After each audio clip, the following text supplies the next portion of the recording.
the 3rd of April 1940. 15:40 hours, Sunderland N9046, 204 Squadron. When at the end of the second leg of a defensive patrol, flying at about 7,000 to 8,000 feet, the Sunderland sighted 2 enemy aircraft approaching from the Norwegian coast, which was visible at a distance of 30 miles. The Sunderland continued the patrol, turning onto the next leg, which took it towards the enemy aircraft, which were recognized as Junkers 88s. They appeared to be painted black with the swastika on the tail. The Sunderland descended to 50 feet and opened up to 140 knots to make the boat more maneuverable. The Junkers were at about 500 feet approaching on the port bow. When about a mile distant, one sheered away and climbed to about 800 feet, and the other got into position for a tail attack.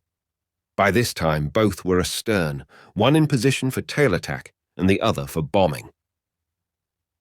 The Junkers at 800 feet, travelling at twice the speed of the Sunderland, then released 3 bombs. Our pilot turned hard to port, and the bombs fell about 100 yards to starboard. In the meantime, the tail attack was in progress, the Junkers diving onto the tail and pulling up as it turned away. A few hits were registered on the hull of the Sunderland. The Sunderland rear gunner held his fire.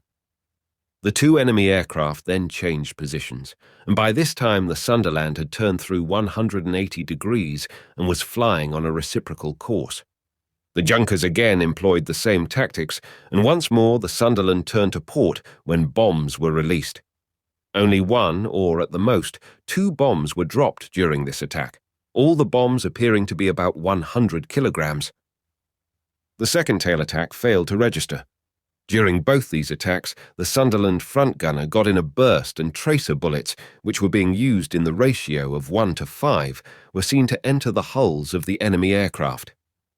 The second avoidance of bombs brought the Sunderland through 180 degrees on a course of 175 degrees, when 4 more enemy aircraft were seen approaching on the port beam.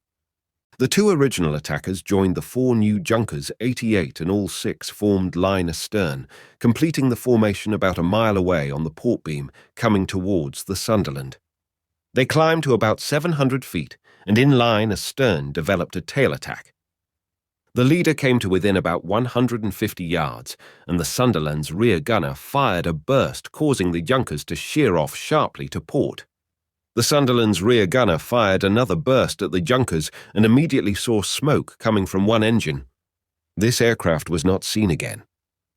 The second aircraft came even closer, and when about 100 yards distant, the Sunderland's rear gunner fired one burst and saw the enemy turn to port with its port engine on fire. Its nose dropped slowly, and the aircraft hit the water in a dive and disappeared. Meantime, the third Junkers was attacking, but it turned away when still 300 yards off. The Sunderland's rear gunner fired a burst at it, but could see no result. The fourth and fifth used the same tactics and met with the same reception, apparently without result. The sixth enemy aircraft attempted a beam attack. As it drew abreast, the Sunderland's pilot throttled back and could see tracers crossing ahead of the cockpit. The Sunderland's midship gun came into action, but the target was a full deflection shot, and no results were observed. The enemy did not press the attack but sheered off and flew away. This was the last seen of the enemy aircraft during this action. During the tail attack, the Sunderland's pilot kept opening up the throttle to about 170 knots and quickly closing it to vary the speed. He kept rigidly to a straight course in order to give his rear gunner a good platform. In the first and second attacks of the line astern formation, enemy bullets were coming into the Sunderland, entering close to the dome and the center section of the cockpit roof. 2 revolution indicators were holed but continued to work normally. 2 bullets holed the center front glass and the starboard side of the windscreen. The trimming tabs for the rudder and elevator were shot away, the connection being severed, both in the cockpit and aft in the hull. The jettison cables were broken. The starboard main and port middle tanks were hit, and petrol flowed out and into the aircraft through the bomb hatch.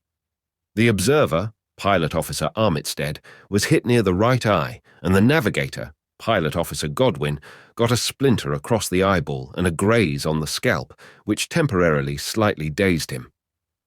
The intercommunication to the rear turret was severed by the 6th Junkers making the last attack. Throughout the action, only 400 out of 2,000 rounds carried were fired by the rear turret. For more combat reports, please subscribe and hit the bell notification. Also, please like the video to keep these stories alive. For more resources, debriefs, and exclusive collections of combat reports, visit the website at dogfightdebrief.com. Another combat report up in 5, 4, 3, 2, 1. Now.